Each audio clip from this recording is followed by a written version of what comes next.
To better understand these new measures and the implications, I want to turn to Peter Vincent. He's the Director Counselor for International Policy at Borderpol, a non-profit security consultant firm. Peter, welcome. Thank you.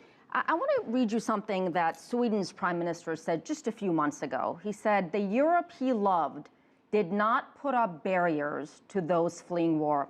He backed up his words, according to the Guardian. And in 2015, Sweden took in 163 asylum seekers.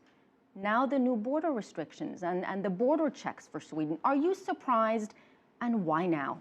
What changed in 4 months? I'm troubled, but I'm not entirely surprised. We have seen a transition, a wave of border security measures following through Europe, starting about a year ago, when these mass numbers of individuals fleeing war and terror or looking for better economic or educational opportunities outside of places like Syria and Afghanistan and Iraq started to show up in southern and eastern Europe.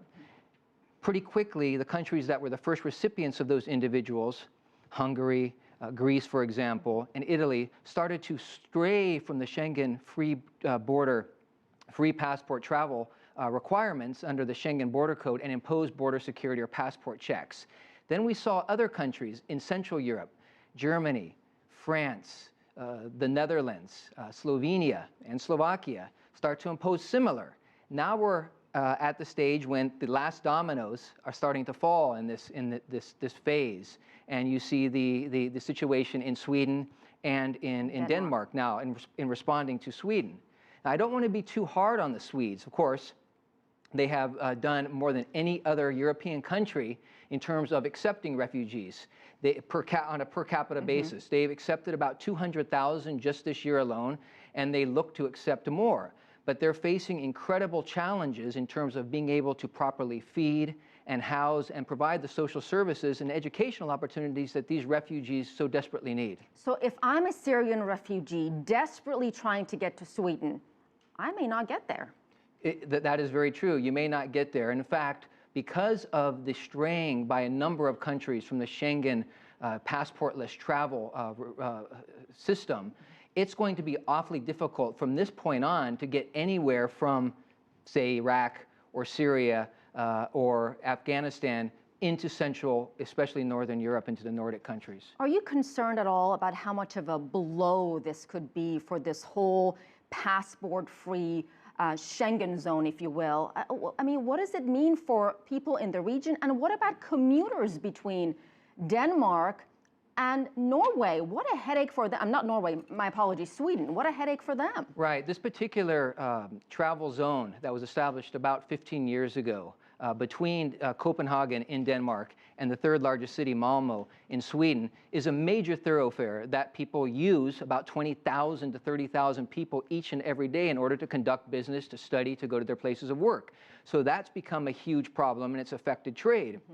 In addition, it's disheartening to see the historically extraordinarily welcoming Scandinavians suffering from a sort of charity fatigue and not able to continue to open their borders and to serve as a sort of safe haven, a refuge of sorts for individuals that are fleeing terror and war in their own countries. What about the burden and the strain this refugee crisis has put on European nations? Can one really blame them for implementing these kinds of measures? Well, Sweden in particular, I have no doubt, suffered from a great deal of angst in dealing with this particular problem. I have no doubt that there was a great deal of soul-searching that went on, so much so that when they finally announced that they had to take these measures, the Deputy Prime Minister of Sweden broke down in tears. This is a country, again, that per capita has provided refuge to more individuals than any other country in Europe. But they were faced with the situation of being simply overwhelmed with the sheer number of individuals and felt the pressure, internal politics, in order to be able to provide for them in a way that allowed these folks to at least stay there temporarily with dignity. What about Finland and Norway? Do you see this going further up north even? Well, that is a continuance of the dominoes falling. Now, Finland and Norway have had stricter standards than, say, Sweden and Denmark have had, but that is perhaps the next step. And it's something that is very seriously being considered by individuals in those countries. This has really now become a real crisis for the Schengen community.